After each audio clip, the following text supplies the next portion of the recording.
Let us just start our forum. Good morning, everyone. Good morning, Dr. Hsieh and the ladies and gentlemen. Yes. And due to, let me see, I use another computer so you can see me. Yeah. On the other screen, but yeah. Okay. So originally, we are planning to have this international conference in our newly expanded space at the National Center for Research on Earthquake Engineering. But due to the pandemic situation right now in Taiwan, so we have to turn the whole forum fully online. And I really appreciate all of you to spend the time to participate in this forum.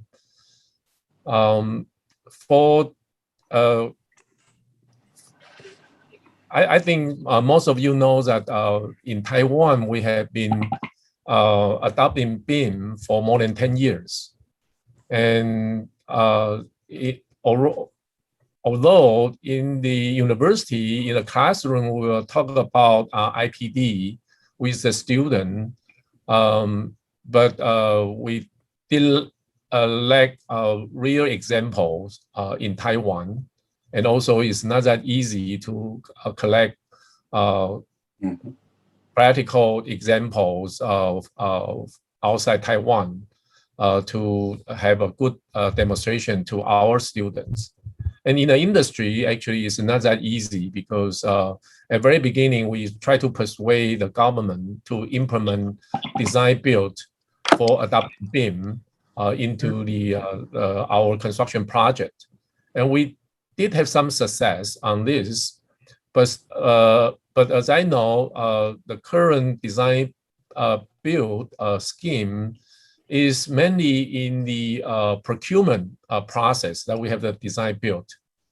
But in practice, the way that we control the project is still more like, it's kind of between design build and design build.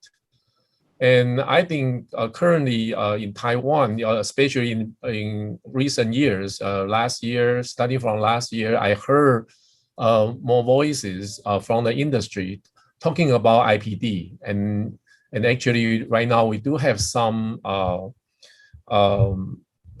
members in our Taiwan BIM Alliance who are interested in IPD concept and also would like to try the implementation of IPD.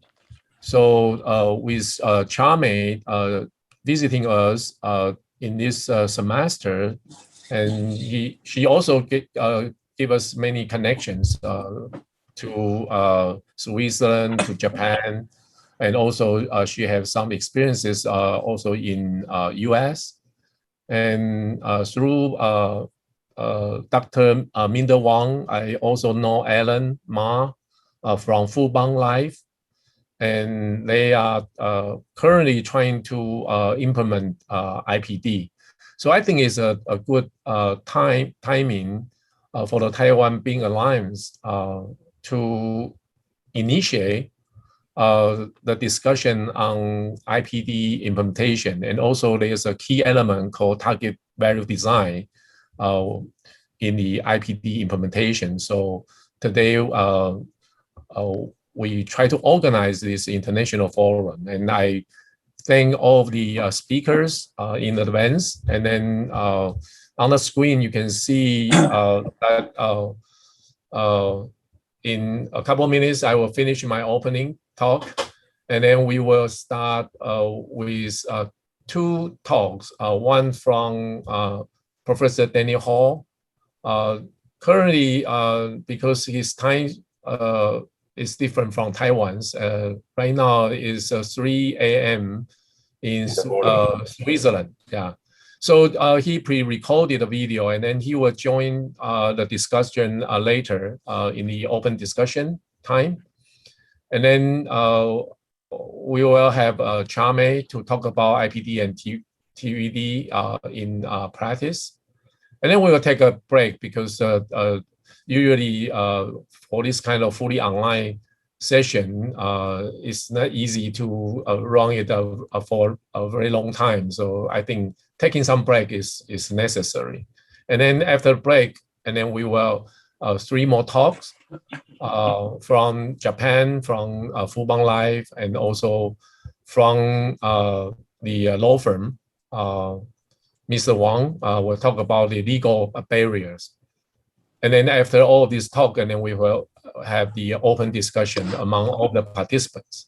And during the talk, I would suggest that if you have any questions, then you can just go to the chat room and then just type your questions over there, so you won't be forgotten. And also for the speaker, and then they can look at the questions, and later on they can address your questions. Either after the talk, they still have some time, or during the open discussion. So I think that's the game plan for today's forum. If there's no questions, then should we just start from the first talk? Gloria Zhang, who is the key person to operate our Taiwan BIM Alliance, and she will help me to control the flow of this forum. So and also we have Michelle to help us to do all the background administration. So should we start with the Professor Daniel Hall's talk?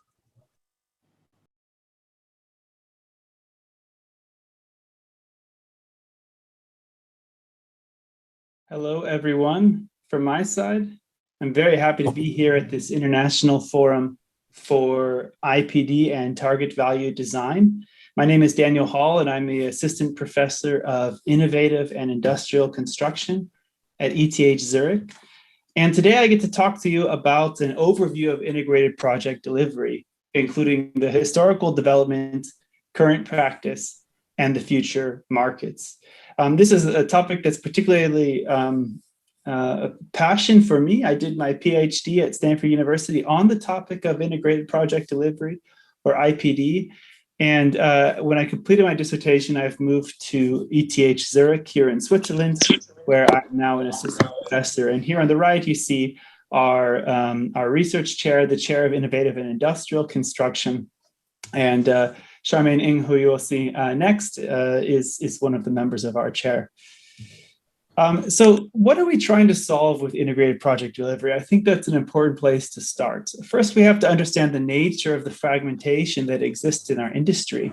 It's been said that the construction industry is an extremely fragmented industry between 3 dimensions. We have a vertical dimension of fragmentation between those who design, those who construct, and those who operate in the built environment. We also have horizontal integration, where we have a competitive bidding or tender system where different trades will compete within one specific silo or discipline. And finally, we have a longitudinal fragmentation across construction projects. In this sense, we have teams that come together for one project and then disband and break apart at the end of the project. So we organize on a project-by-project basis. And these are kind of the problems that we might be facing with fragmentation. So the solution to fragmentation, as proposed by IPD, is integration. And here I can give a very simple framework. This comes from one of my advisors at Stanford, Martin Fisher, and others, he wrote a book on the topic of IPD. And it's a very simple framework in order to understand IPD. In fact, I've simplified it even further. I'll show you the full framework in a moment. But the starting point for what we're trying to achieve with IPD is a high-performing building. And the way to achieve a high-performing building is by integrating the systems of that building. In order to accomplish that in the design and construction of the project, we need integrated processes, integrated organization, and integrated information. And these allow us to do things like measure value, manage production, collaborate and co-locate and visualize and simulate using technologies such as building information modeling. And the agreement or the framework that might or might not be applied in this kind of situation, it can be the IPD agreement or the contractual agreement that agrees to share risk and reward among parties. So you might be wondering, for the IPD agreement, how does this work? I think a nice way to think about it is if you draw a boundary or a pool of parties, and we can call this the risk and reward boundary. So we create a boundary where we're going to have people inside the boundary and people outside the boundary. Those that are inside the boundary are going to work together and collaborate and try to achieve a good project. And in doing so, they will be able to share the risks and share the rewards. But it's kind of the idea of a pain share or gain share type of agreement. So in the early cases of IPD, this included 3 parties, and I'm speaking from the US perspective, but this would be the client or the owner of the facility, this would be the general contractor, and it would be the architect. So those were the 3 parties. But we also have seen agreements between 3 and as many as 17 different firms that will agree, like the MEP engineers, the trades, the structural engineers, they will all come together. So the size of the boundary is up to the participants in the project.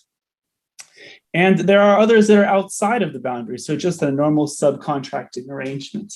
Now, importantly, that these stakeholders inside the boundary are not necessarily selected on the basis of a low-cost tender, but by the value that they will provide. So it tries to get away from the concept of a low-bid tender system and creates more of a long-term incentive system for all the participants.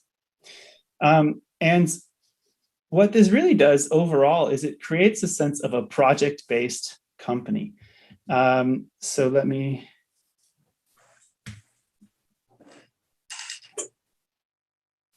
Sorry, here we go. So it creates the sense of a project-based company. And let me say a little bit more about that, but we can think about the evolution of collaborative project teams in this way.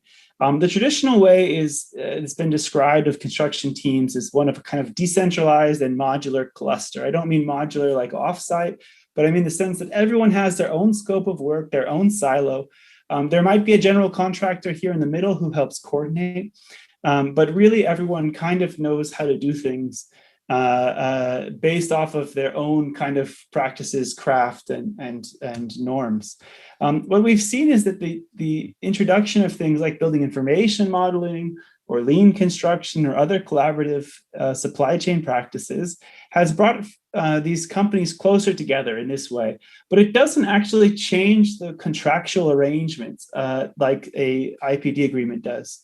But on contrast, you have over here where you create this virtual project-based company, where now no longer do you have individual relationships, whether they're contractual or non-contractual, but instead all the companies are bound together with their multi-party contracts. If we take a step back and think about the evolution of these multi-party contracts, some scholars have traced this to the idea first of the gentlemanly principles from Japan, have talked about project partnering, which existed in the North Sea and also in Canada. There was project alliancing, which was brought forth in the UK and Australia. And then in 2005, we saw the first instance in the US of something called integrated project delivery, which borrowed from several of these principles. I would say that one thing that makes integrated project delivery unique is this emphasis on the multi-party contract. And if you're really interested in the full history of integrated project delivery, I linked here a paper, so you can have a look at one of my papers, which describes how IPD came about and how it institutionalized as an acceptable form of delivery system in the United States. But let's get back beyond kind of the higher level, but let's think about how do we implement integrated project delivery. And I think it's really the best way to understand implementation is that it's a combination of supply chain integration practices. This picture is really nice. It was taken by a colleague of mine in California of the big room trailer where all the participants are working together. And you can see several of the supply chain integration practices at play here. For example, we see the use of building information modeling, which can help integrate the information of the projects. We also see an example of co-location where this is a member of the general contractors team and the structural engineer sits right over here. So he's gotten up from his desk, he had a question about the BIM and he's walking directly over to the structural engineer to ask a question. And because they're all working kind of for the overall good of the project with their shared risk and reward, this is not a problem. We avoid the idea of sending an email and waiting 1 week or 2 weeks for a response, but this immediate co-location and collaboration. And we wrote a paper where we identified several of these integration practices. You can see it here at the bottom if you want to read more. But we see a lot of changes in practice, like joint project control. We also see the idea of transparent and open book finances. So instead of hiding your finances, you kind of are very open and transparent about it. And you'll hear in a moment from Charmaine about the target value design approach. What's important to know is that these are kind of different arrangements of practices, and not everyone agrees what are the specific practices that make up IPD. In one of my papers, I show that all these different scholars and legal frameworks and people discussing what IPD was came up with different ways that they would describe IPD, or the different practices. And so there's not consistency about what IPD is as one single thing, but people are still trying to identify what are the core practices that should be included. I want to give a short example of a very successful IPD case study in California that I had some experience with. This was the Sutter Health Hospital in San Francisco. I was also connected with the sister project. There were two projects. This was the larger of the two. I spent more time on the second project, but they were done at the same time. And I think this is a really good example of showing these different integrations that IPD allows. So the project was called Van Ness and Geary, and it was a $2 billion project in San Francisco, California. Here you can see an example of how they integrated the information on the project. So modeling all of the different details. I think this is something we're quite familiar with as well, but to do it on an integrated team only helps the BIM coordination. We also have here an example of a very big room meeting with a lot of early involvement of the participants. So here's a picture of the team of 240 people getting together in one meeting so that there was clarity about the project. This wouldn't happen all the time, but the idea was that you have these joint meetings, and you also involve all of the key stakeholders and the trade contractors from the very beginning of the project. We had lots of examples of integrated processes from lean construction, and overall the project was very successful. So they found that the project was, in the end, $150 million under the project budget, when it opened in 2019. And this meant a $20 million savings for the project team that was split between the teams and the owner. So the shared risk and reward, here was the reward where the teams all received a bonus for this project. And they were able to meet their opening date of March 2019, which is actually quite rare for California healthcare construction, which is quite a complicated topic, and many projects are delivered late. So the last thing I want to leave you with is this discussion of IPD in Switzerland as an emerging concept. So as I've come from the US to Switzerland, I've been very interested in seeing if IPD or a similar model could work in this context. And I do think it's important that you think about the local context for which you want to apply IPD. There are certain legal restrictions, and there are certain cultural and normative behaviors that might dictate how you do that. And so we've been trying to figure out how that should work in Switzerland. We've issued a white paper here where we try to identify the opportunity and challenges of integrated project delivery and compare the existing delivery models in terms of their strengths and their weaknesses in order to help move the industry forward. And we do find that there is a lot of industry interest. Here is the largest contractor in Switzerland called Implenia, who I have a very close relationship with, and they also provide sponsorship for my professorship. And they've just recently launched their IPD pilot project. So they're working on testing out how IPD might work. Now, they haven't gone as far as implementing a full IPD contract with shared risk and reward. And maybe in the discussions and the Q&A later, we can discuss the differences between IPD or this IPD-ish or IPD light, where you don't use a new legal contract. But they are pushing really to bring this innovation within Switzerland. And we've tried to also measure kind of how people perceive the current project delivery system in Switzerland. So this was a quiz I did, or a survey I did several years ago. I think 2 years ago, 3 years in 2018, when I was first in Switzerland. We wanted to understand how people perceive their involvement in project delivery. And it's really interesting if you look at the results between the planners and the designers and the contractors. So if you ask, were you involved early enough in the project? Now, from the planner's side, there is even a sense that they could have done better, but some of them still said that we were involved early enough in the project. Now, if you compare that to the response from the contractors, every single contractor said, if I was involved earlier, I could have improved the project. So clearly there was a desire from these stakeholders to be involved earlier in the process. But not everything is fully clear. We see here, do people agree that the project delivery system should change? And about half say it's fine how it is, and half say there could be some changes needed. But also on the right side, it's unclear who is responsible for starting up such a new project delivery model. Should it be the public institutions? Most people seem to think that, but many think that the private sector is responsible for the new business models, and that maybe clubs, trades, unions should make more of an effort as well. So it's not clear from this survey how people perceive about starting up such a new arrangement. In my experience, it really requires a joint effort from owners, from builders, and from designers who want to work in a different way and come together. And so to me, I think that is the kind of way to start delivering projects in a new way through integrated project delivery. So with that, I want to thank you very much for your time. I'm not going to be taking a Q&A because I'm going to be joining in the later session for the discussion, so I won't have a short Q&A now, but I look forward to the questions a little bit later. So thank you very much from Zurich, Switzerland, and I'm very excited for this event, and thank you for your time. Bye. Thank you for Daniel's talk. Now I would like to invite Charmaine. Although the talk is also recorded, but Charmaine is currently he is a registered architect in England and in Hong Kong, and currently she is working with Daniel in ETH Switzerland as a PhD student. And she has some work in US, and also she's currently with at the NTU to study some project in Taiwan for her PhD study.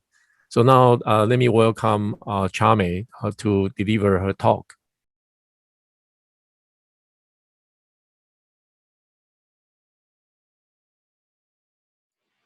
Good morning, everyone.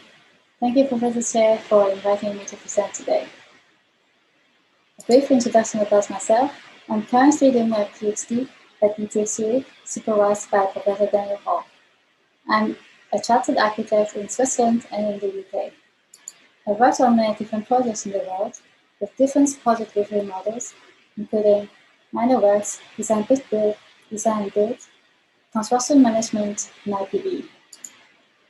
About IPD and target value design in practice, besides in the US, many countries, including Switzerland, are currently studying the implementation of IPD for infrastructure construction and building constructions.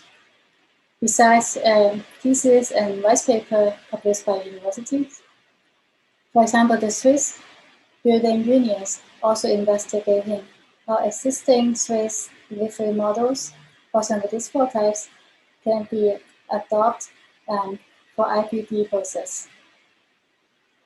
And the first IPD project was completed in Zurich in 2019. There have been many research studies in IPD for innovation. For example, in this paper, then we introduced 4 IPD projects in the US and identified 12 innovations, including the use of prefabrication. So why innovation and new technologies are important? It is because we're now entering the generation of Industry 4.0, where many industries are adopting robotics and automation to boost productivity. So how could they do that? For example, in Toyota, they invented the Toyota production system, which is the origin of lean management and IPD since the 1950s. Also, target value design was being set as the key secret of success for this Toyota production system. So looking back at the construction industry, we are suffering from low digitalization, low productivity growth, low innovation, and low R&D. However, the construction industry is very important because it accounts for 13% of the global GDP. Therefore, it is very important for the industry to adopt innovation and new technologies such as prefabrication and digital technologies. So, what does the industry need in order to adopt innovation and new technologies? To answer these questions, we surveyed 144 industry experts in 2020 and found out the results. We found that digital fabrication can be applied to achieve many different purposes, but what do they actually need are stakeholders' early involvement and information integration since early design stages. So these two are the key practices in IPD projects. Also, we recently developed an online game where you can download it online and try it out. With this game, we try to assist players to adopt target-value design approach to control cost and project values via adopting digital tools and automation. We will also present this game in the coming ITLC conference in July. Furthermore, I would like to share my first-hand experience as an architect in IPD projects. These are the two Google headquarters projects in California, where in the project brief, the client would like to adopt innovation and new technologies in the design and construction. In order to do so, the client chose IPD as the project delivery model, where 27 firms were involved in the early design process, including architects, engineers, main contractors, and subcontractors. We did co-location, big room meetings, and also target value design. So how does target value design work? So first, this is one example of the SD stage target value design report, where we calculate the cost of the current design and compare with the target cost provided by the client as a total, and also for each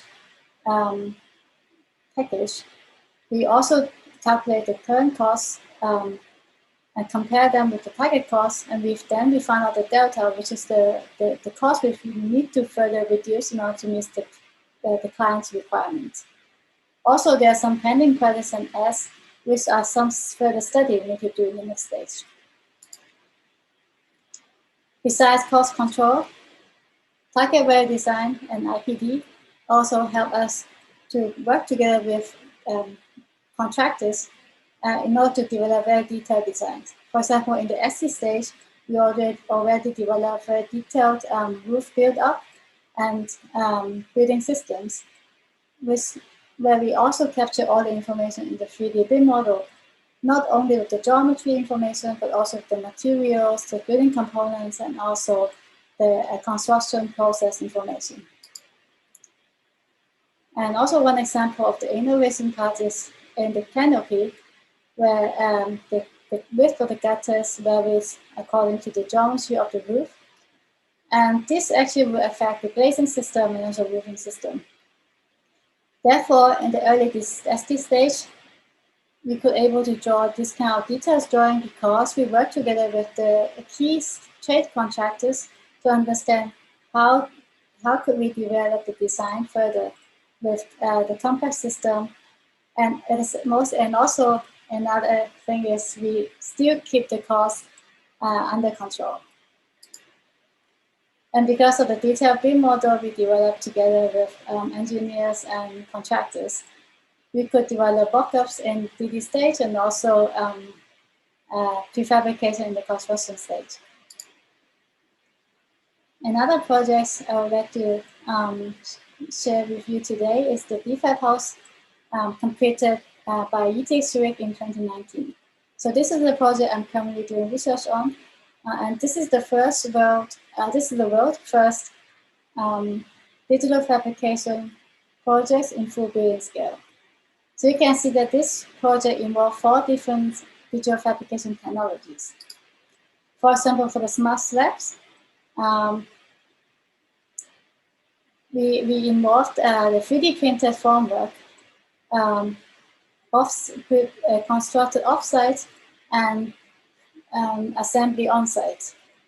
And this project undertook IPD East process, where the digital fabrication experts and contractor were involved early in the design phase and worked together with designers. Because of that, the project was able to achieve innovations such as low usage of materials and integrated building systems. So in our research, we also mapped the process of this IPD East process in the defect house projects. So you can see, because of this integrated process, the project team could exchange information and develop the design integratedly. Besides, we also mapped the design process of an IPD project in the US, where you can also see that there's some, because of adoption of innovation and technologies, this integrated process can actually provide integrated information, integrated organization, and integrated process. So in Taiwan, we are also adopting the new technology and innovation in construction projects. For example, the Wai Wuying project in Kaohsiung, where the roof standing seam was built by 3D BIM model and 3D scanning to generate point cloud simulation. And this led to the success of building the standing seam using digital fabrication technologies. So as Taiwan's also implementing new technology, this is a great time for us to discuss how can we manage innovation and new technology in construction projects using IPD and target value design. Thank you very much for your attention. Okay, I think we have a few more minutes. If you have any questions to ask Charmaine before the break, I think we can take maybe 1 or 2 questions, or you want to make some comments, you're welcome. I think there's like a question from Mr. Chow. Okay. Yes. Hi, Mr. Chow.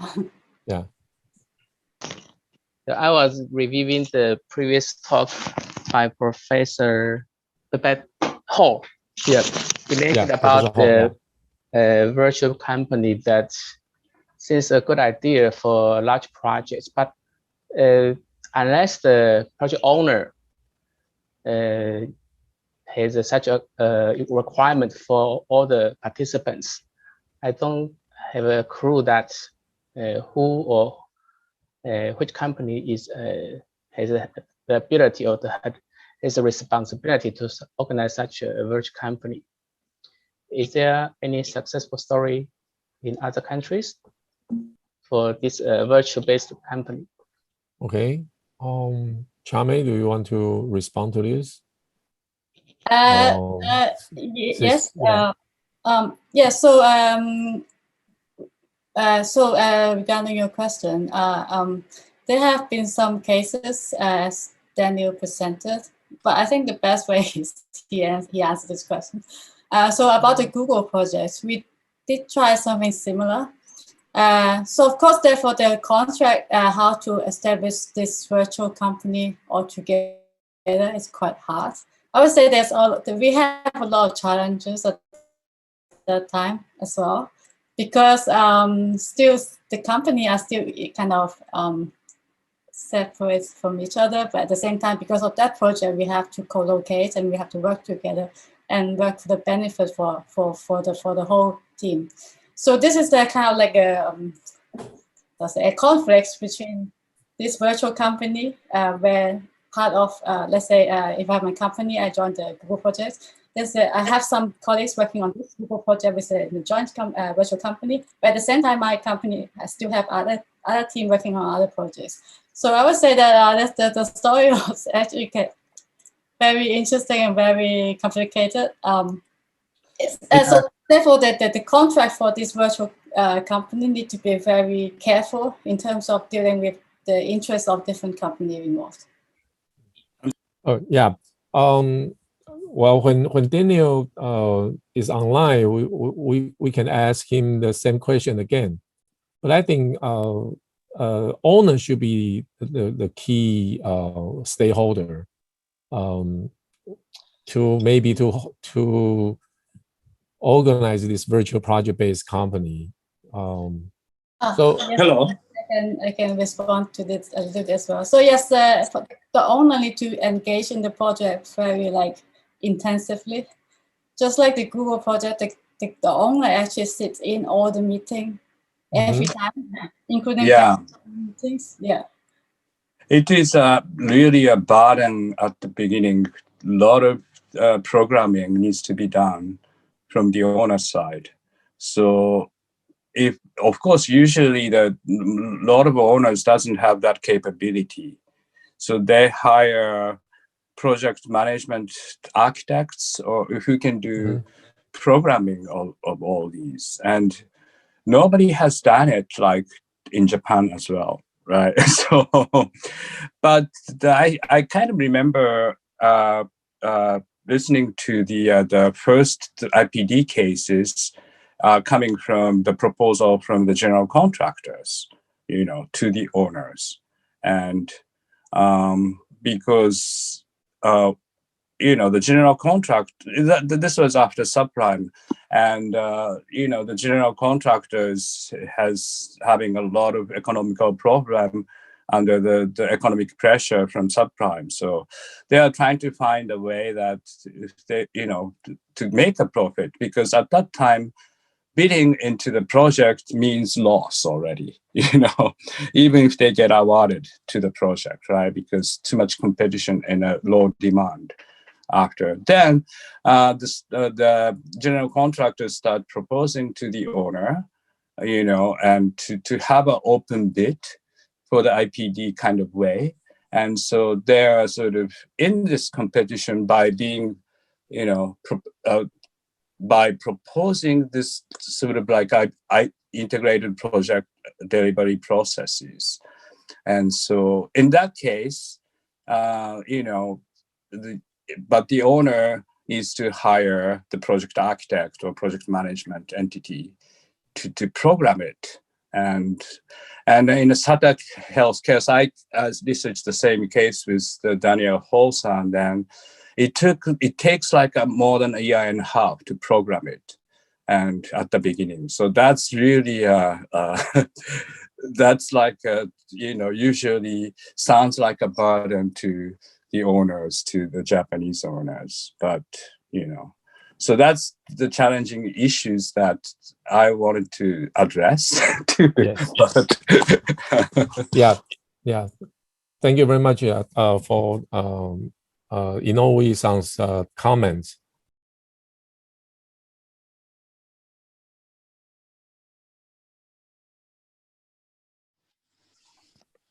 Okay, let us continue our forum. Our next speaker is Mr. Jun Inoue. He is the virtual design construction director in Nohara Holdings, Japan. Now let us welcome him. Thanks for the introduction for me, and I'm very happy to be here. And also thanks to Charmaine San to introduce me to this opportunity. I'm really honored to share some of my experience and then some of our challenges with our Nohara Holdings. And so, okay. Let me introduce you guys a little bit about my experience. I'm currently virtual design construction company director at Nohara, and we are on a mission of digitalization transformation for the company, dealing with mostly like 5D cost estimation automation, and also the using digital twin technology for as-built value of the digital information. That's what we are trying to achieve for the company, as well as the collaborations and partners among all the disciplines. And also I joined the COBE Certification International Advisory Board doing COBE examination kind of contents to be advised. And so I'm very familiar with what the kind of informations to be integrated and embedded to the as-built information and used it for facility management purposes. And BIM Object Japan, obviously this is BIM Object marketing crowd solutions, and so that architects, engineer can download all the equipment, the furniture, and all the BIM objects for free. And this is digital marketing entity for manufacturers. So they pay for the spaces in a crowd to market themselves for the, so that we provide analysis what and then who, where download these objects. So the manufacturer can visualize those. And I have a lot of, I've studied BIM and I've studied 3D, dealing with technology, 3D technology, being architect in my early age. And I've done like Changi Airport project, developing Changi Airport guideline for the owners, and also a lot of projects with general contractors. And you can access to my LinkedIn and to see more. So first I wanted to share with my understanding of IPD, and we went to the same projects as Daniel Hall-san was talking about, and then we actually checked several cases by researching all these US companies and AIAs. And then we've really taken a look at this multi-party contract. And then this is the exactly what is formed in a Sata Health project that same as Daniel Hall-san was showing. And so I bet this is a kind of, I think it's a true the IPD, which has certain elements to form, and then the concept of IPD projects. And why we are very interested in this Sata Health case, because the risk and reward group, within the risk and reward group, suppliers involved and trade contractors involved. Since Nohara is doing both, being supplier, same as trade contractor for like as a manufacturer of steel doors and like windows. So, and also we are dealing with, 20,000 of architecture materials and supplies. So, that's why we're kind of looking into the risk and profit shared group is, includes these suppliers and trade contractor, because trade contractor has, very profound expertise to have these sharing those informations early in the design process that really connects to the value engineering, which, in IPD target value design. So I think these are the important elements for, how to identify, IPD project or IPD-ish or, IPD light that, Charmaine-san and Daniel-san are talking about. And so open book is the key part of, our sort of care. Our awareness rises around open book, because we are looking at all the cost and prices of all the materials every day. And how can it be open book?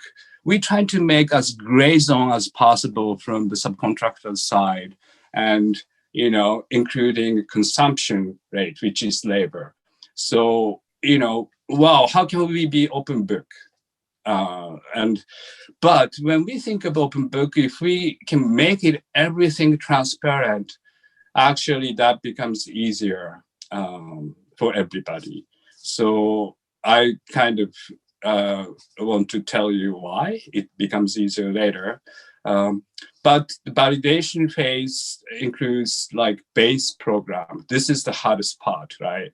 As we talked about in the previous session, previous question, there's a lot of burden to the owner side, the project requirements, base target costs, or how we can, identify or come up with the, base target costs. What is the appropriate target cost to start with? And okay, so another aspect of the important in IPD is incentive compensation layer, so that the reward profit can be shared, right, at the end. So those are those, especially the letters in red are the most things that we try to care about, right? As as trade company, as a supplier. And so the Sutter Health case, right? And I'm not going to repeat, but risk becomes open, and risk reward group. Risk distribution becomes clear on each stakeholders. And lastly, all the issues, RFI, ASI, to be discussed in this one big room, or the collaboration room, and designing co-location has a theory, and how people meet up in a smaller room or a big room, or what kind of meetings that's going to be generated in the schedule. That's that kind of planning that the owner has to do with this. And so BIM manager is leading all the management of RFIs. So what is a true BIM manager? In Japan, people are telling themselves, I'm BIM managers. But what's the responsibility for the BIM manager? He can decide a lot in this collaboration team, integrated team. He can order to request to solve RFI to some trade, and then each trade needs to come back with the answer right away. It's sort of required to solve the issue right in the moment in a meeting. And they cannot bring those issues back to the company, usually. So all the stakeholders who's attending in this meeting has responsible for decision making. So the decision making doesn't belong back to the company. It just has to happen within a team. So this is the Lampas Pano-san. His title is program manager. It's not the project manager. And he's like a heavyweight project manager. And he's mentoring one team, one project as a spirit. Collaboration for the same goal. Shared risk, shared profit. And he added financial incentive and release of liability are not big deal. And then so he kind of cased up with this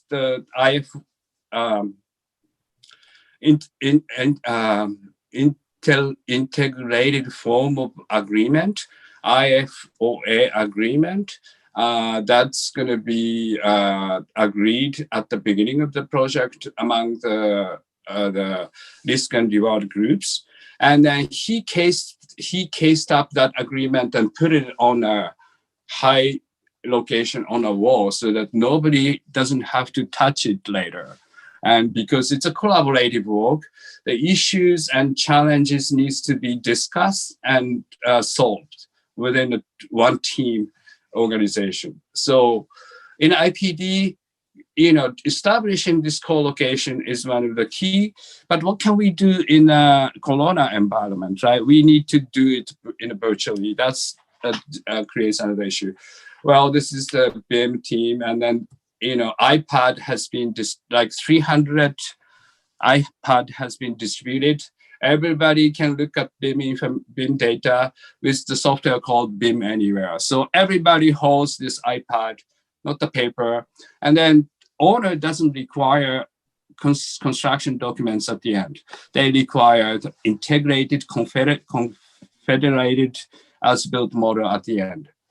And so another aspect of another aspect of what needs to be done in IPD project is, of course, one of the construction management using all these solutions. Last planner system, location-based management system. And in Japan, the location-based management system has been adopted for a long, long time. So we call it task-based the scheduling. And so I want to talk about a little bit about what's going on in Japan, having understand the real SATA health case. And I've seen only one true IPD practice with one of the top general contractor in Japan. I cannot tell you the details because they don't publish this as a media, and then it would take a long time to sort of to request for the disclosure. So, but I kind of trying to share the essence of this the Japanese practice. Owner was coming from outside of Japan, so he knows about, the owner knew about IPD. They hired architect already to have the master planning and then some level of the schematic designs done. But but this can be said it's a IPD project because it's open book, owner's involvement, risk profit share, and the contractor has been selected as design, development, build entity. So it's not a separate company like with architectural company and contractor. Most of the general contractor in Japan is design build company. So they are responsible for design development and build. But the one thing that the shared risk and profit group is that IPD trade was included, especially like MEP company, because this was the factory case. And so I asked about, how was the open book approach?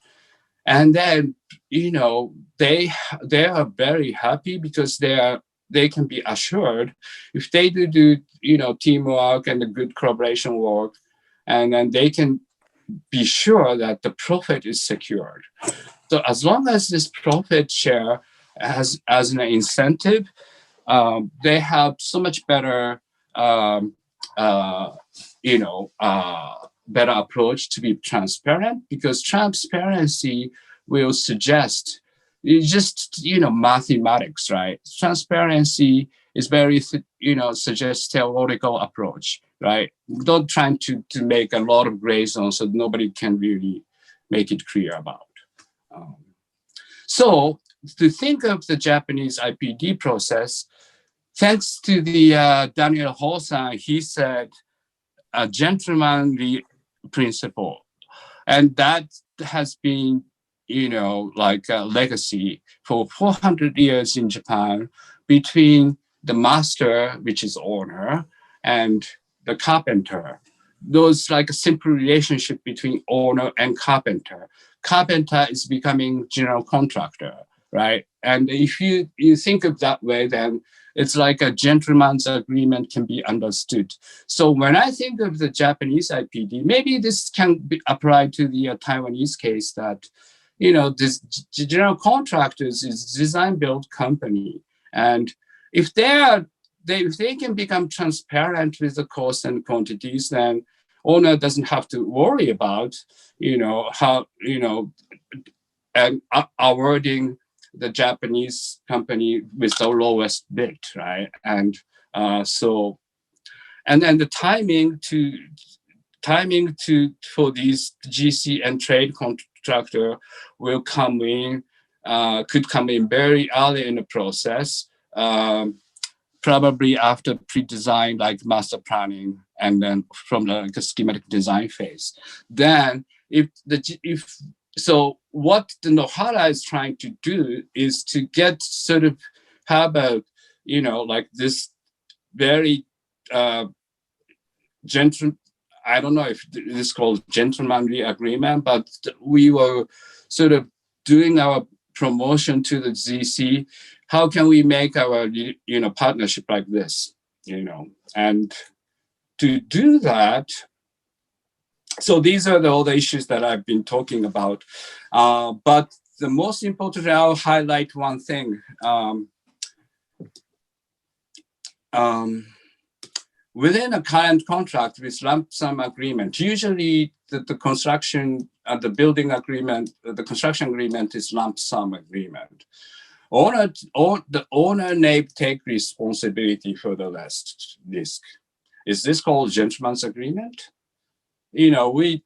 Nowadays, we're trying to make all the gray zones to make unclear about the cost and the quantities so that we could have a lot of contingency to start with, but then there's no such a common definition for the contingency. We don't have this concept in a cost plan. So, this contingency means the gray zone. If we have a good enough gray zone, then we can deal with all the change orders, and and the owner can be spoiled. But this gentleman agreement can suggest,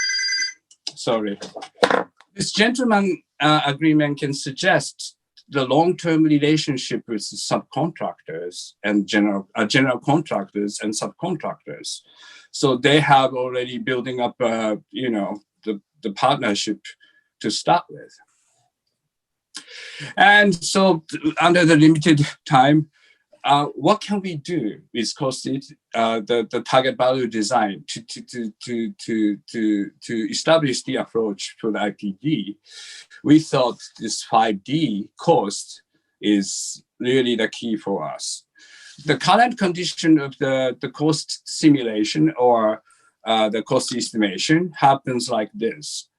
The architects being kind of blind, everybody's kind of being blind, and then keep designing and keep changing until, okay, let's just make the takeoff quantities. And all of a sudden it just goes up. And then this is a typical, especially like hospital project is like that. And then at the end of the day, owner is paying 150% from the cost that they figured at the design development phase. So what we are trying to do, if we can do the automation of the cost estimation for the BIM, then can we do like continuous value analysis of the cost, which can apply to the target value design, so continuous value engineering could happen. To do that, we need to connect BIM model with the 5D the database.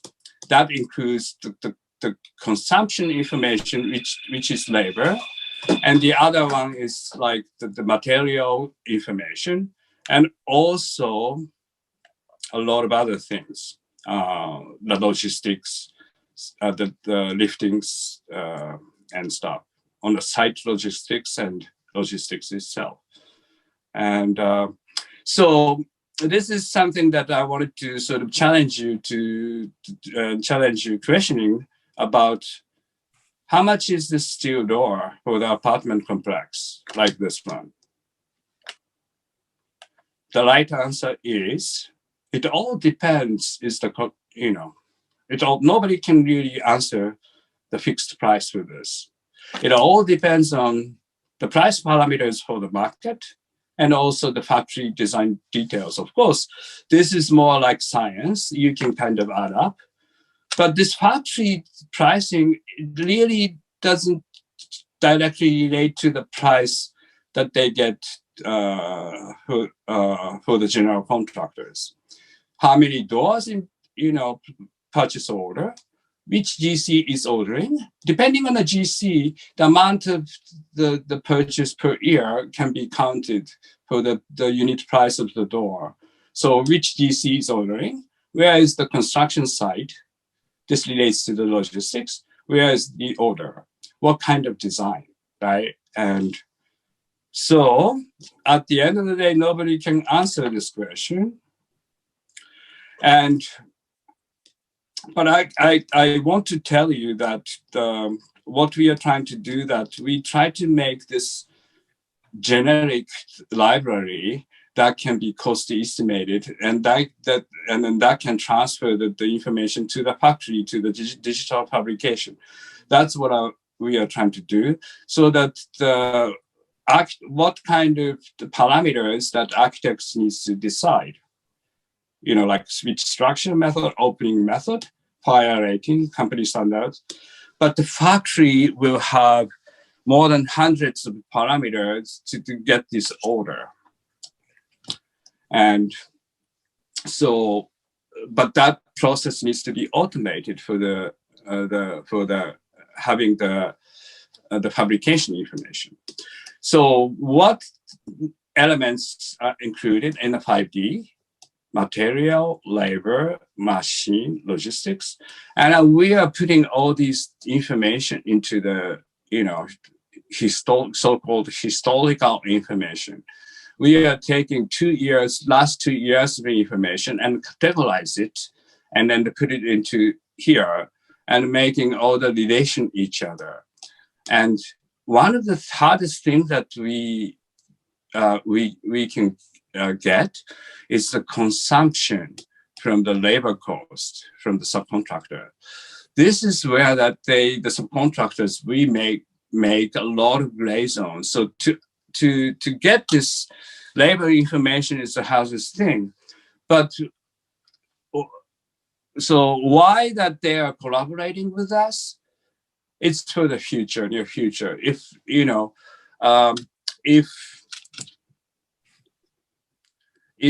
the labor cost goes down, that means, if we don't have this information, it's hard to get KPI if I apply machines like CNC machines. If we apply software, how can we make the labor cost goes down, right? Or like a process with prefabrication. So that's why, we needed to get this existing labor information that needs to be, found out. So this is our 5D database. If we can achieve this goal, then we can cost estimate any kind of building in 1 or 2 days. And that's our sort of practice like this. And we kind of, so our sort of assumption, receiving this BIM model from the architects, then we can cost estimate and then simulate value engineering with like this, the Power BI. And, we use Revit Dynamo and Excel normal too, right? But we can simulate the cost every time we receive the model, like in 1 or 2 days, so that the continuous value engineering can happen. So I wanted to talk more about, but I think I'm already taking too much time. And thanks for listening. And I'm really looking forward to discuss the further. So I'll be interested in the second round of this kind of event. And also there's no such an event like this in Japan. So maybe we should collaborate together to have this kind of event, because we have a lot of similarities between Taiwan and Japan. Thank you very much. Yeah. Thank you, Inoue-san. If you have any questions addressing to his talk, please leave the question in the chat room. Now let us move on to our next talk by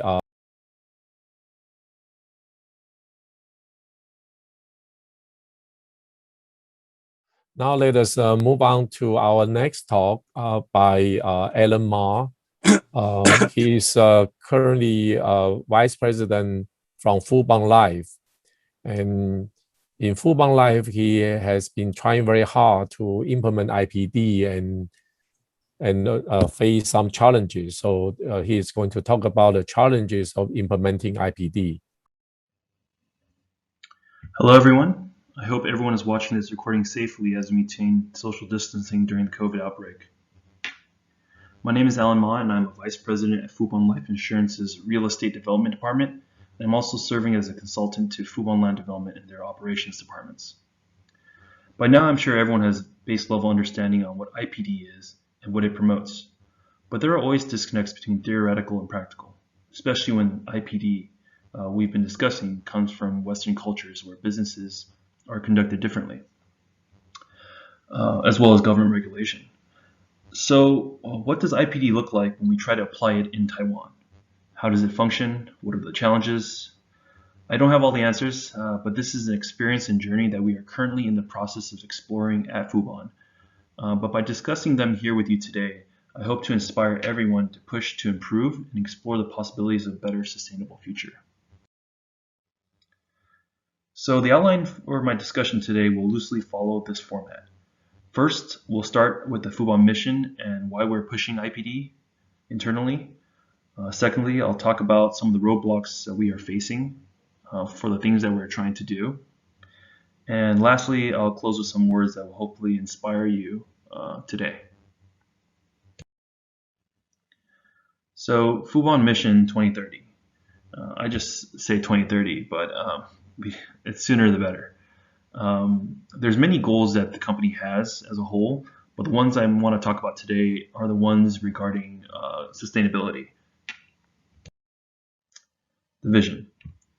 This next part isn't necessarily 100% about IPD, but I think it paints a picture of why we need to improve the traditional mindset of construction. Everyone talks about climate change, rising sea levels, warming of the planet, and more importantly, the path to achieving net zero carbon emissions. That being said, not many companies are actually doing much to reduce their carbon emissions. We all know it, but we don't change anything in our daily lives to adjust for it. At the end of the day, most large companies end up buying carbon credits instead of tackling the real problem. Carbon credits are just a distraction, diverting our attention from the real problem. But since this is not a talk on sustainability, I will leave it there. But the point I'm trying to make is that construction and building operations contribute 36% of all carbon emissions annually. This isn't a trifling amount. Although governments are responsible for setting basic benchmark requirements, it's often not enough or fast enough. Industry leaders need to forecast and plan realistically, not optimistically, to move the needle in the right direction. As the philosopher Voltaire once said, with great power comes great responsibility. The people in this room and in our field have a very real ability to make change, and that is what we're attempting to do at Fubon. As a commercial and residential owner-developer, our buildings will stand for 60 years plus. We have a direct role in the design process to dictate what we want to achieve, and more importantly, we also fund the projects. You know, speaking selfishly, my wife and I just had our first child, and it makes it even more pressing that we leave a world worth living for the next generation. Now, on a more practical side of the Fubon mission, we are striving to have better schedule management, cost control, and quality, something we are having difficulty controlling at this point in time. So, challenges to implementation. At Fubon, we determined that though we wish to push for IPD, the reality of the situation is that the local Taiwan culture and regulation may not yet be ready for such a change. That's why over the past few months, we've been inviting various GCs and trade partners to gauge willingness and interest in joining our journey. We started about 11 months ago educating our team internally and studying how to take the first steps appropriately to ensure a smooth adoption. We're starting with the principles and spirit of IPD, and not so much of a concrete IPD contract in the hopes that we can eventually get to the real thing. There are some pessimism and resistance, but with anything new, there's always some roadblocks. In theory, Fubon's vision sounds great, but many people would wonder, why can't you just throw more money at a project and make it more sustainable? A large company such as Fubon should do their part to help. And yes, the Fubon Group does donate billions of NTD every year for charitable causes, but this isn't just about Fubon Group particularly. This is about all construction. So how can business owners who want to do the right thing do it without putting themselves at risk or coming out of pocket? Where does the extra capital come from? In actuality, it's not extra. It comes from eliminating waste. It comes from better planning, and it comes from minimizing risk and exposure. This is all achieved through IPD and the logic of the McLeamy curve. When teams from various companies build a trusting relationship to tackle a common goal, in our case, the preservation of our only known habitable planet, at least until we figure out how to colonize Mars, that is when immeasurable benefits can be realized. If we begin to integrate teams earlier, we save time, which is money.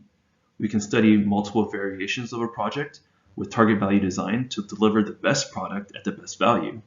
We can study actual life cycle costing to convince shareholders or investors that the investment will pay for itself in the long run. And most of all, we can eliminate risk through properly designing, coordinating, and planning. Most of you are probably looking at the side and wondering why Maslow's hierarchy of needs is being displayed here, which you probably learned about in psychology. But it has to do with IPD because it's the idea of mutual risk and reward. If there's no trust and everyone's goal on a team is survival mode, then there's no ability to elevate ourselves to attain higher aspirations. What Fubon is attempting to do is to ensure that all our partners will be treated fairly, so you can take care of your deficiency needs. You know, everything that falls within deficiency needs outside of love, so that you can focus on growth needs. For your love needs, you'll have to take care of that on your own, outside of business hours. We want to ensure that all partners are given a fair opportunity to make profit on our projects. It wouldn't be a fair partnership if only one party benefits. We strive to remove any conflicts of interest in order to encourage a collaborative environment so that we have so that as a whole we can focus not on the money, but realizing the goal together. How focused and helpful do you think you can be during a meeting if you're starving and I keep trying to steal your lunch? Fubon is asking for open book, transparent, and competitive pricing, not to take profit away from our partners, but to plan our budgets more accurately so we can plan for better projects to pay it forward to the next generation. The challenge with this is that there's a lack of trust. How we can attempt to address this is by coming together and coming to forums such as this to talk about IPD and the plan, and to convince people to take a leap of faith to become a partner of Fubon.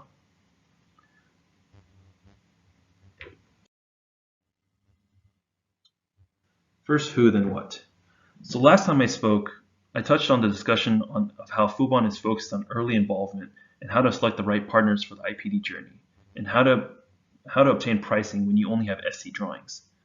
I said it boiled down to historical data, clear base level of specifications, basis of design standards, unit rate pricing, and most importantly, the people the company brings.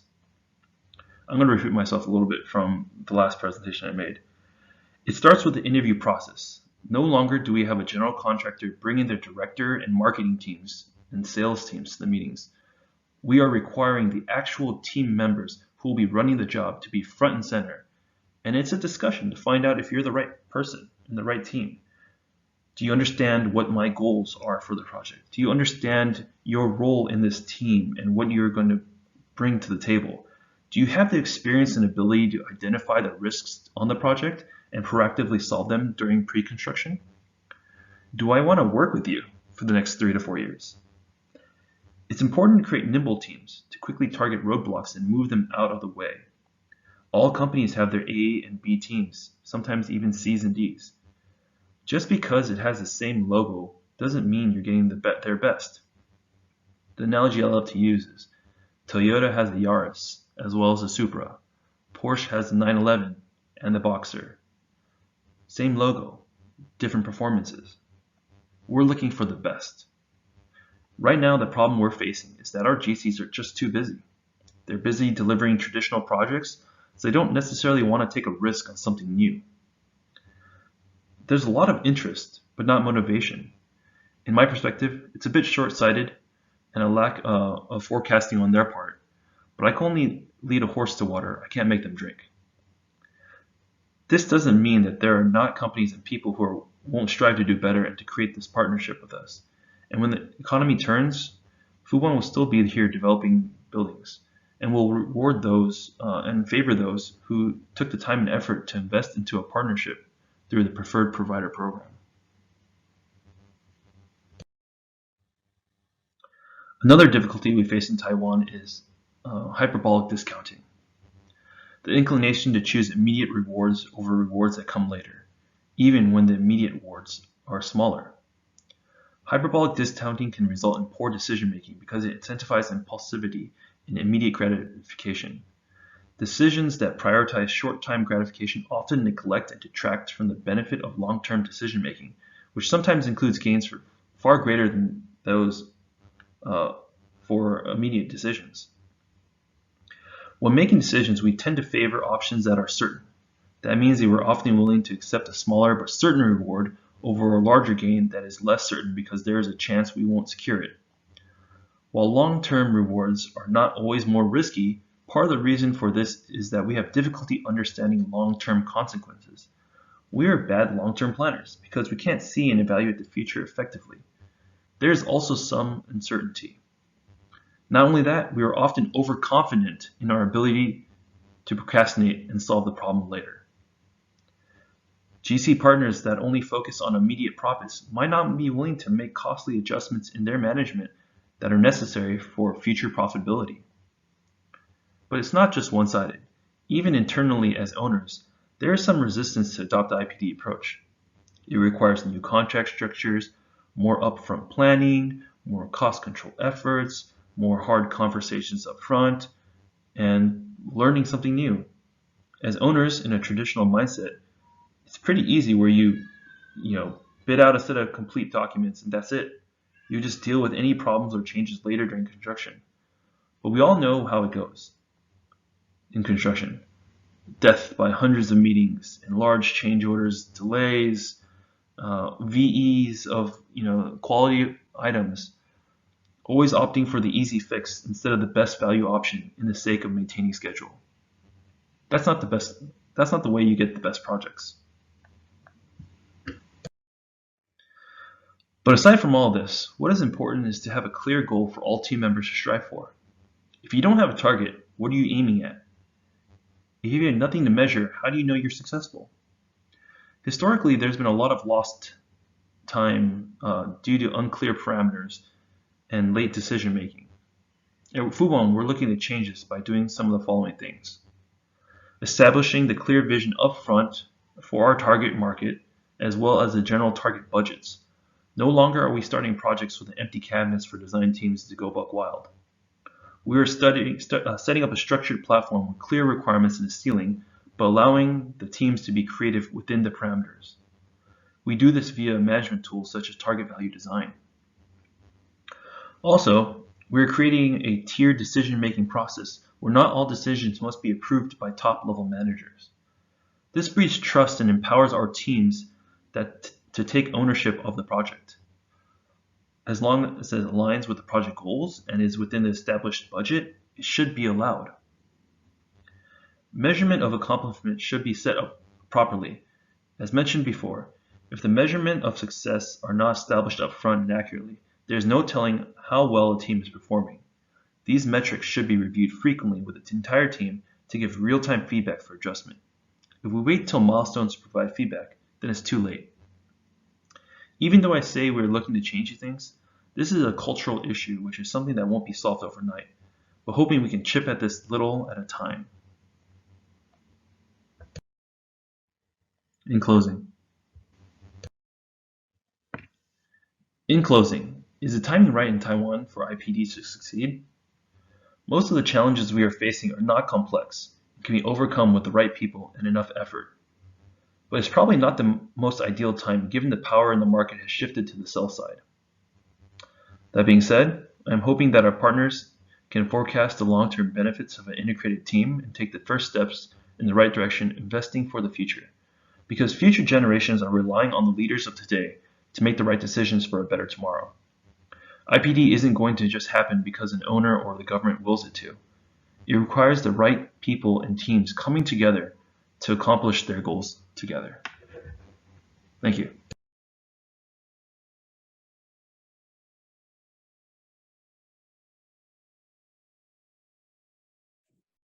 Thank you, Alan. Okay, now let us move on to our last talk from Mr. Chen Kai Wang.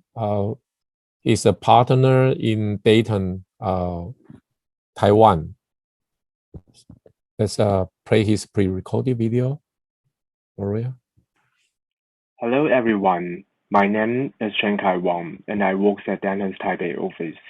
And I am a lawyer at the Administrative Practice Law both in Taiwan and New York State. I hope everyone is watching this recording safely during this COVID outbreak. As I am the last speaker into that forum, I'm sure everyone has understanding of IPD from my peer speakers' previous speech. I want to share with you the observation of barrier to the implementation of IPD in Taiwan. As the IPD model has not yet introduced to the Taiwanese legal community and not yet being tested by Taiwanese code, I don't have all the precise answer to the issue that I will discuss with you in the next 10 minutes. However, I'm sure that by discussing with you all here today, we will be able to explore ways and solutions to overcome these barriers. So this is the outline of my discussion today. The legal community likes to define the factor of a contract or business model first. So therefore, I will start with the discussion of the most well-recognized characteristic of IPD. Secondly, I would like to talk about the potential barrier to the implementation of IPD in Taiwan. Third, I will introduce Dayton's experience and participation in the construction law and IPD project.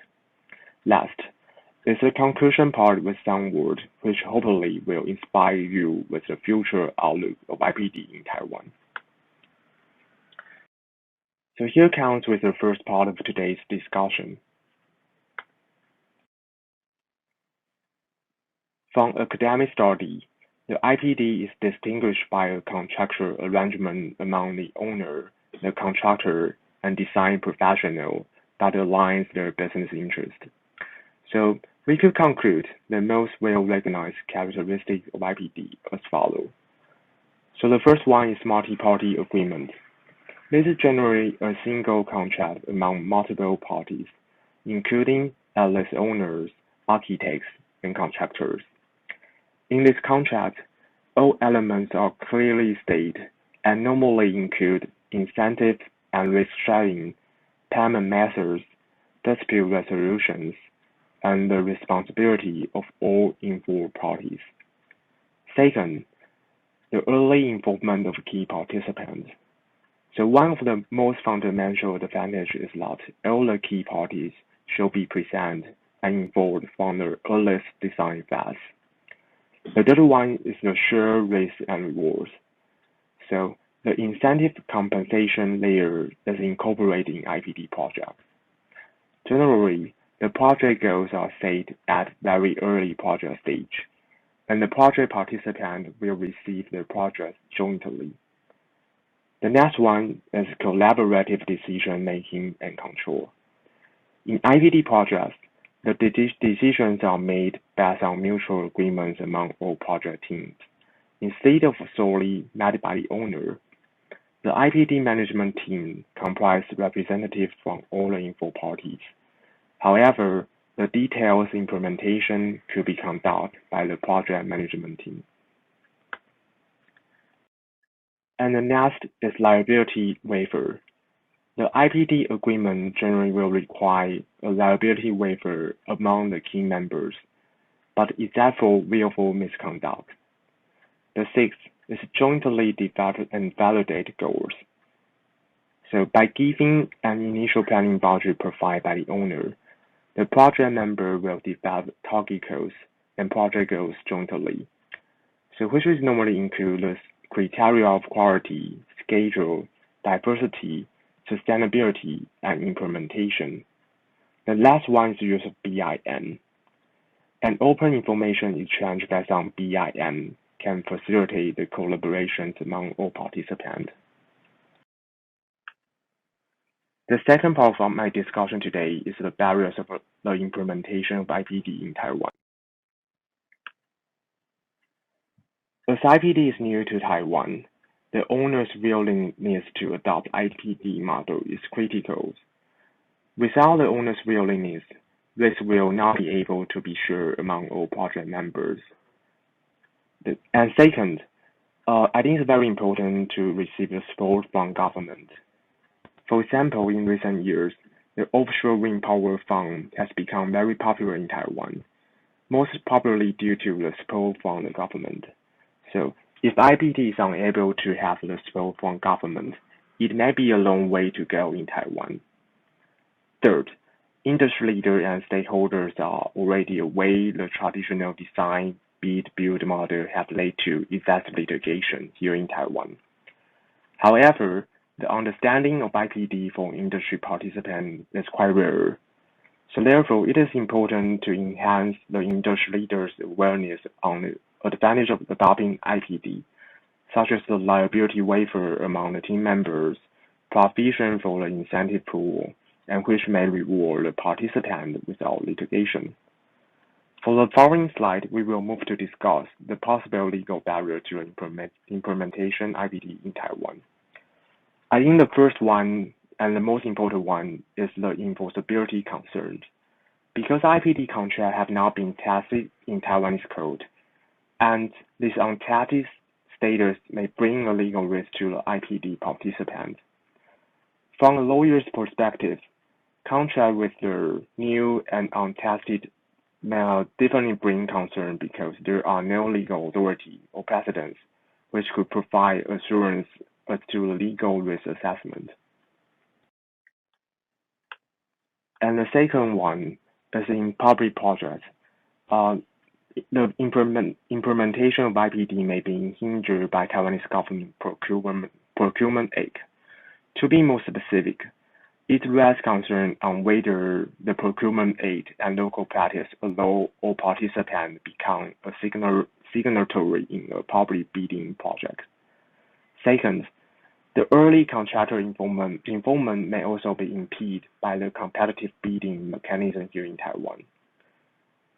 And as we mentioned in the previous slide, the liability waiver is a well-recognized characteristic of IPD contract. However, this is sometimes a no-sue clause, which preventing IPD project members suing each other. But this enforceability of this clause is questionable in Taiwan. A plaintiff party may easily raise this clause constitutes an unconstitutional denial of access to the court system. Also, under the contract theories, this no-sue clause may be viewed as a waiver of rights in a defense, which courts may find this clause invalid because the court may believe these are against public policies. And if we look closely at many of the no-sue provisions, they sometimes conflict with the default provisions. However, some of these problems may be instinctively solved by placing a limitations or cap on damage, and can be covered with a waiver of consequential damage. And next, we would like to discuss the traditional design bid-build contract. So there's a similar concept of the sparing doctrine also applying in Taiwan. The sparing doctrine is a case law developed in the US, while a similar legal concept also applies in Taiwan. Contractor will exonerate from liability as long as the contractor builds the project in accordance with the contract document with the owner. However, in an IPD project, as the lines between design and construction are blurred. So this principle may be disappeared because contractors were actually providing the design service during this path. And thus, depending on how the IPD contracts are drafted, designer may also absorb some liability for means and methods decisions based on their input, just as the contractor may absorb liability for design. The challenge for the local legal community to adopt IPD model is that there's no well-drafted IPD contract template being used in Taiwan now.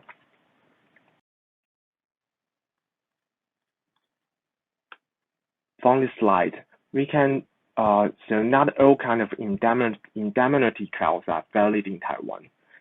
Most of the indemnity clauses will be closely examined by Taiwanese courts on a case-by-case basis.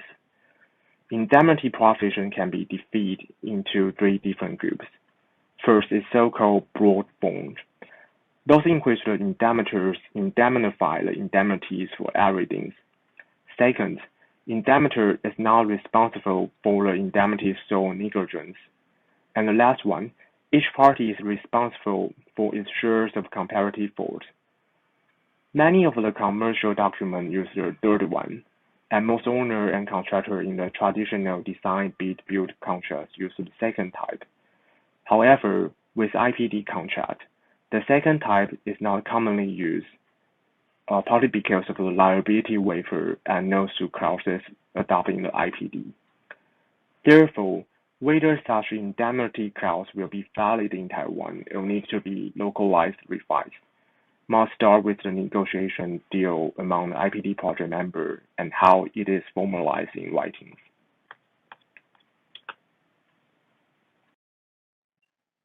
And the third part, I would like to share with you our experience in IPD. Dentons is a global law firm with more than 11,000 lawyers serving 77 countries with over 198 offices. Dentons clients hire quality and tailored legal service to our clients. At Dentons, building a legal framework that supports the client's business and success is our passion. Our lawyers have a good understanding of IPD project administration, risk management, and the financing of construction projects. So this is the Dentons construction team's online forum held in May 2019 in Canada. This roundtable discussion focused on the IPD model and gathered an exceptional group of passionate and knowledgeable IPD practitioners with a vast range of experience and roles within their respective field. The panelists discussed their lessons learned from the IPD project, including when this model works, when a project team should be assembled, risk consideration inherent to this model, in dispute resolution strategy, and how IPD works with the subcontractor outside of the model. So the online recording of this forum could be watched on YouTube and free. And here comes the closing part. One question frequently raised by my peer speaker today is whether this is the perfect timing right in Taiwan for IPD to be success. I agree with their observation that most of the challenges we are facing now are not complex and can be overcome with the right people and enough effort. Even though IPD model is new to Taiwan, these are only a few of the most important points regarding an IPD contract from a legal perspective. And the risk-sharing notion of an IPD contract has worked in the past, and it will still be working in the future. So don't let the new risk posed by IPD contract scare us away. In the 15th century, people at one time thought the earth was flat until it went over the edge and returned. So with the right people and trust among the project participants, the risk for adopting this new model could be mitigated, and the success of an IPD project may be very rewarding. So thank you all for your time, and please feel free to reach out to me through my email or just call me. Thank you so much.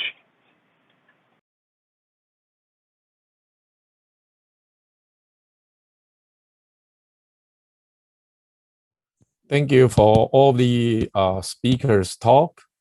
Professor Daniel Hall is now with us since there are several questions addressing to his talk, and he is also one of the major IPD experts in this forum. So I would like to invite him to respond to the questions that are raised by the audience.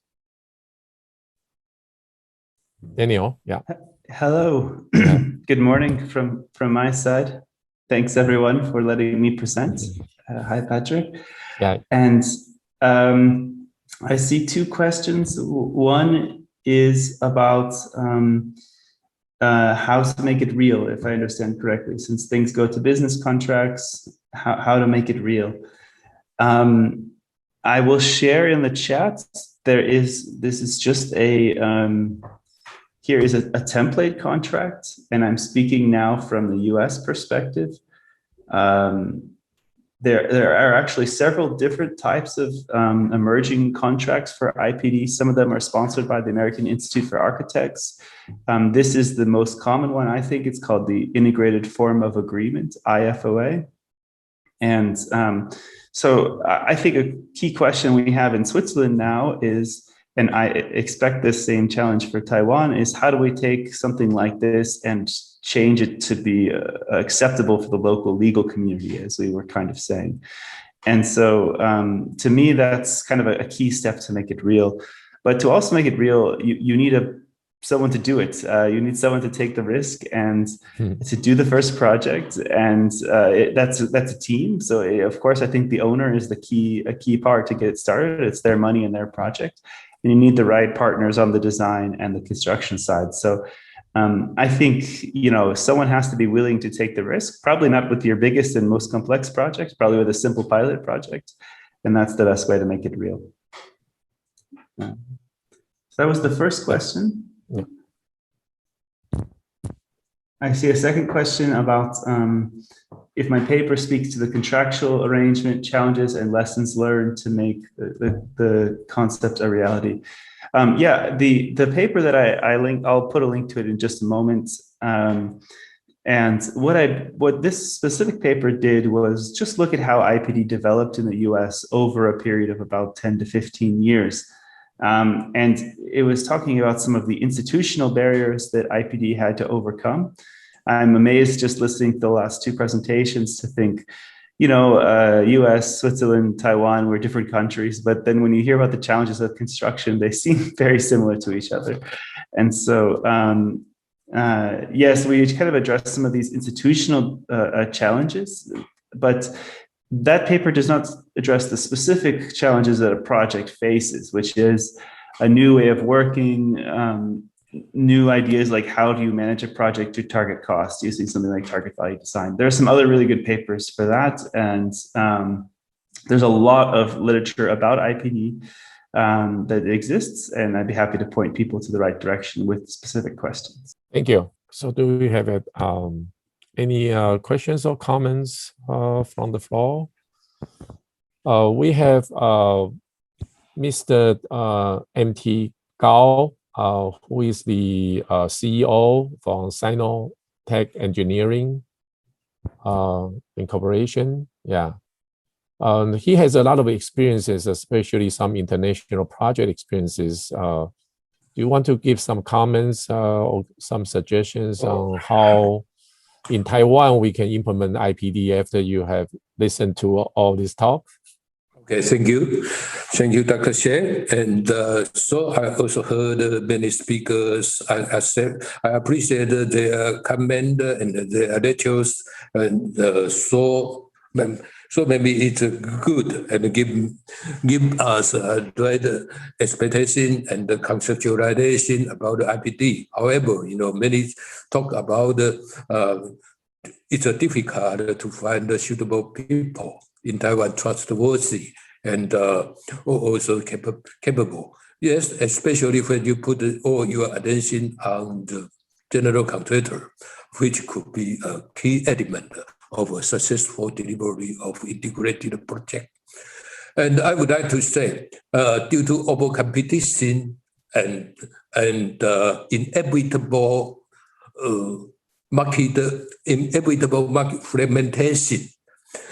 So many of the general contractors in Taiwan, they gradually those they are experienced engineer and functional department, and even construction knowledge that a general contractor they should have in their headquarters in the past few decades. Yes, this we shouldn't talk more about the over competition, but it's a cultural and historical background, and we have a so-called sublet system. Everything you subcontract to the subcontractor, and so the subcontractor they are eager to do everything for you. And I remember some of the speakers he said it's a kind of overcommitment, and so when you want to recruit people to join your project team, especially so-called co-location based, how could it happen? You are asking a general contractor to second to you, maybe 5 or 6 people, like a project manager, project engineer, and safety, and all kind of, and it's impossible because those engineers, those people, they are very few, and only to sustain the trademark, the brand name of their employer. And so on the surface, you see many of the general contractors, they have a revenue, so many billions, NT dollars. However, it's empty because everything they sublet to the subcontractor. And those subcontractors, and you call it trade contractor in your discussions. And yes, and many of the trade contractors, and most of them, they were struggling for commercial survival. And they don't have such additional ability to help the project team, in advance to give you the required knowledge. And then we also have design engineer here, maybe due to historical reasons that the government have more trust on the engineer they funded. However, like Sinotech and the SESI. However, many of them they couldn't have earlier engagement in the project delivery process because one of the lecturers, I remember, is a legal coming from the legal firm. Yes, he said the current procurement act will be against that. Yes, and the current procurement was totally based on the competitive tender. And even before, 10 or 15 years ago, they didn't even distinguish between the contracting and the general procurement, because it's something called government procurement law, and only started from Taiwan high-speed railway. There, will be a BOT project. However, again, it's spoiled, and so when you have a turnkey or BOT project, it's new in Taiwan. Okay, people try to follow, but you need to take time and patience. I don't say it's impossible, but but it's really difficult. And so let's return a little bit to the design engineer, because for some reasons, the design engineer, I don't think they should be engaged fully in the project development system as some people may think, because first, the mentality, I think all of the engineer, they have talent, design engineering firms attract many talented people, young engineers from the industry. And because they have a stable income and generally, maybe because of our Confucius philosophy, people will prefer to working indoor instead of out in the site as a contrasting man. So it attracts a proportionately more talent than it should have had. And their capitalization, they put emphasis on the human capital, and nowadays maybe so-called digital capital. But their capital structure will not be able to handle the sharing of the risk together with the employer and the general contractor first, in the long term. Second, maybe, like escalation or major dispute. Okay, by the way, I'm also of government's procurement committee's adjudicator. My tenure will be served until next week, and after 8 or 7 years. I know so many disputes that's arising from the inappropriate government requirement, which, people in the construction sector will blame. Yes, it's true, but it's an egg or chicken problem. We don't comment here, but we should say, the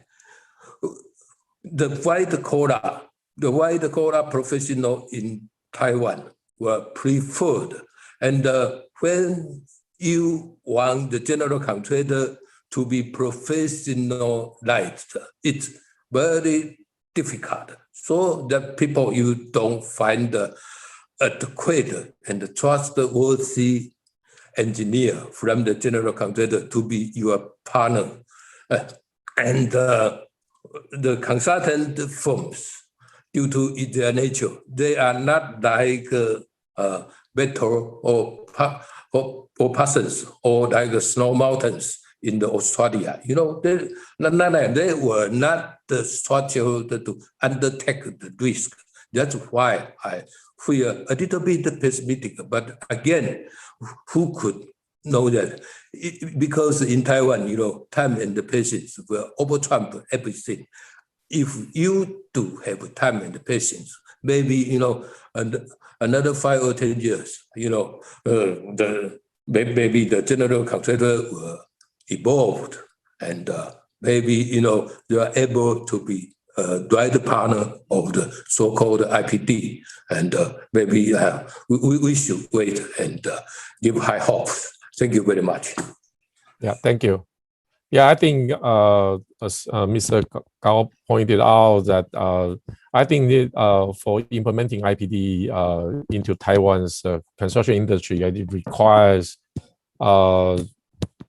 culture and mindset changes. I think that's probably true all over the world. Yeah. We got a question from Dr. Minda Wang. Dr. Wang was a full-time professor at an NTU, and then he served in the industry and also in the government. And right now, he is the president of the Taiwanese Institute of Built Environment Life Cycle Management. And he raised a question on how to make an IPD team with a good organization full of trust among key players. Anyone would like to respond to this question? I think trust is a key, and also transparencies and so on. Yeah. Daniel? Yes, I can give my opinion. I'm curious about the other speakers as well. But one thing we noticed in the US, so the owner would, in some cases, the owner would initiate a competition at the very beginning to select the first players, typically the architect and the general contractor. But the competition would not be like a traditional design competition where you have to provide the conceptual design and the most inspiring one will win. But it would be a teamwork competition. So they would give the challenge and they would observe how the teams would work together and whether their solution was integrated. And on this basis, they would make their selection, right? Of course, they also provided their fee structure and some cost details, but it was different than like a proposed bid cost, right? So it was really about the cost structure and the fee and not about the price of the project. So that's step one. And then I think step two is that you have all of the parties. In some cases, these IPD projects have as many as 17 or 20 different participants. And the idea is that all participants that are already, you don't add them all at once, you add them as you need them, right? So when you add a new partner, you make sure everyone agrees to add this new partner. And so it's done through a trust basis, and it's done through the idea that everyone agrees to bring on these new partners. And in that sense, it's very different than in many projects where it's a top-down decision by the owner or the contractor about who gets the low price, and they're going to be a new partner for you, and you have to work with them whether you like them or not, but you get to choose. So those are some of the best practices I've seen in the US, and I'm curious how the other speakers might see it as well. Okay. Thank you, Daniel. Yeah, if we do trust each other, probably don't need to sign the agreement, right? I don't know what's the opinion from the lawyer. Jiankai, do you want to say a few words? Well, that's the at least attitude that they had in the Sutter Health case, and then the owner, Lamos-san, was just always, every day, talking about one team, one collaboration, and the responsibility within the team. So, well, it sounds like a gentleman's agreement, but IFOA agreement suggests, I think it's a good practice of how the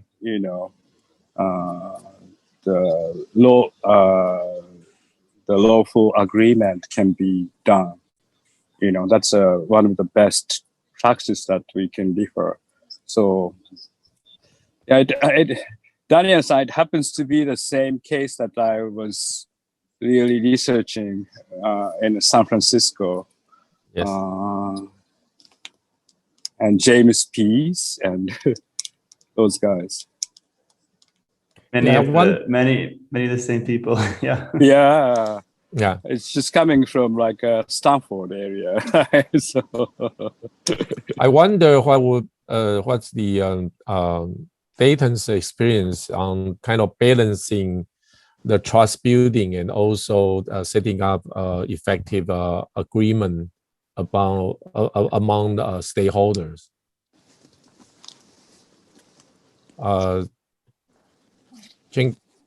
Jiankai, do you want to make some comments from Dayton's experiences? Yes, I would like to say, if I gather the question clear from Professor says whether it is necessary to sign up an agreement even though they have a trust among all the involved parties. And I don't think from a lawyer's perspective whether I see the best position to answer this question, because I think lawyers like to help to sign the contract, and we do like litigation. So probably it's not a bad position for me to answer this question. But I would say it's kind of like a limit company partnership among all the shareholders. So I do think a contract is necessary because they can set up all the contractual arrangement between all the parties. And if one party they breach a contract, they will face some punishment. So I think lawyers we tend to help all the involved party and stakeholder to make their consensus and their point into the legal writing and into a document. So people will abide by the contractual arrangement. And this is the lawyers work to do this part of work. Okay, so from Dennis, our experience, we do help people and we do help our client to enter into agreements in IPD projects. But as I mentioned in my slide before, it's quite a new transaction and business model in Taiwan. So we will rely on our overseas partners and our colleagues in probably US and Canada and also Europe. And we could set up a group of teams to help our clients to make the IPD contract being localized and compliant with local law. So that's my answer to the question. Yeah, thank you very much. Yeah, I think due to time constraint, we may need to finish this forum soon. But before we close the session, I would like to thank all of the speakers. Today, we, as I mentioned earlier, this is just a starting point for Taiwan BIM Alliance to start addressing the implementation of IPD into Taiwan's construction industry. And today we appreciate very much from Professor Daniel Hall's starting keynote to anchor the definition of IPD and give us very nice historical review on the development of IPD, and also some examples of current practice and also the future markets. And then Charmaine talk about the IPD and TVD practice and relate the practice to the adoption of innovation and new technologies. And then we have very inspiring talk from Inoue-san from Japan to talk about the IPD project and awareness in Japan. And he talked about the current challenges in implementing IPD process with the 5D BIM and raised quite a few issues, I think very interesting and then worth further discussion. But we don't have time today, but maybe he mentioned that maybe next time we can have some discussion with more participants from Japan.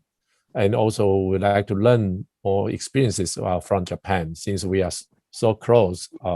Yes, we love to. We have some similarities. Yes, how we are structured in the construction industry. So yes, and then there are a lot of design build companies, not really the general contractors that we are talking about in the US or the other Western countries, right? So we should have a lot of discussion along with the more cultural stuff. And then I think certain mindset happens in this relationship, right? So yes. So let's keep in touch, and then we should organize another event for this. And then we have the talk from Alan Ma from Fubon Life.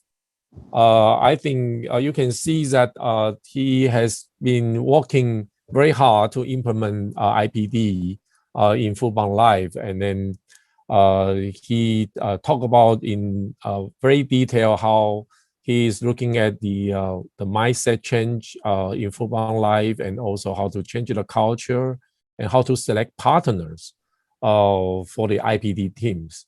So I think it's also very inspiring. And then the final talk from Chen Kai Wang from Dayton.